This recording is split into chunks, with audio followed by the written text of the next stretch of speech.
it does. It doesn't get any better than this. I mean, here we are conducting the national matches as we do here on historic Camp Perry every year.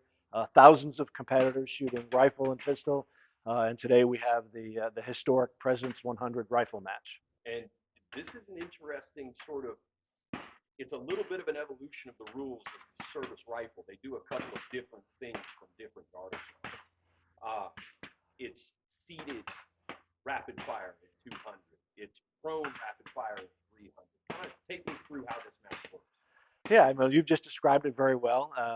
It's evolved over the years. It's had a different course of fire over the 100+ years of its history, but it has evolved into this essentially 40-shot match, finishing with with a shoot off at the end with the top 20 competitors, which is a fantastic event, one that we try to make very spectator friendly, and it is one of the most special things we do every year. That's one of the things that I think is very neat about this. There's nearly 1,000 competitors here.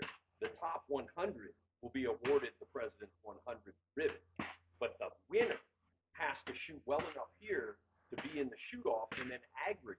Yes. So take me through how that works. Yeah, I mean, you're exactly right. We have almost 900 competitors here today shooting. The top 100 are the President's 100, but the winner does have to compete in this shoot-off with the top 20. And interestingly, of the almost 900 competitors, we have almost 140 junior competitors. And each of the last 2 years, one junior has made it into that shoot-off in the top 20. So we're interested to see how this works today. And junior shooting and youth shooting is one of our main focuses and missions in the CMP as well. And I think that is a barometer for how well the sport is doing. Is it growing into the future? Are there new shooters coming in? And obviously there are. There are. Here at Camp Perry, we have the Gary Anderson CMP Competition Center, the Air Gun Competition Center.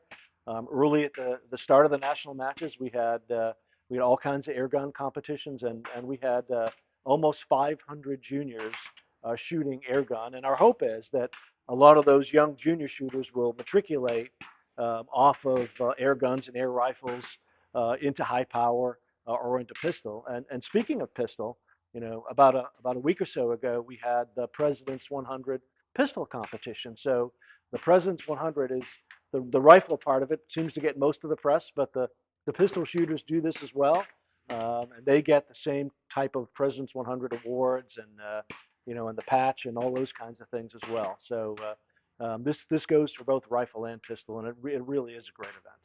Talk about how it was so important over 100 years ago that the President of the United States created this award to distinguish marksmanship.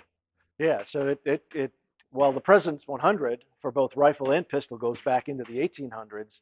In 1903, when President Teddy Roosevelt was elected president, he was the first one that kind of penned a note to the winner of the event.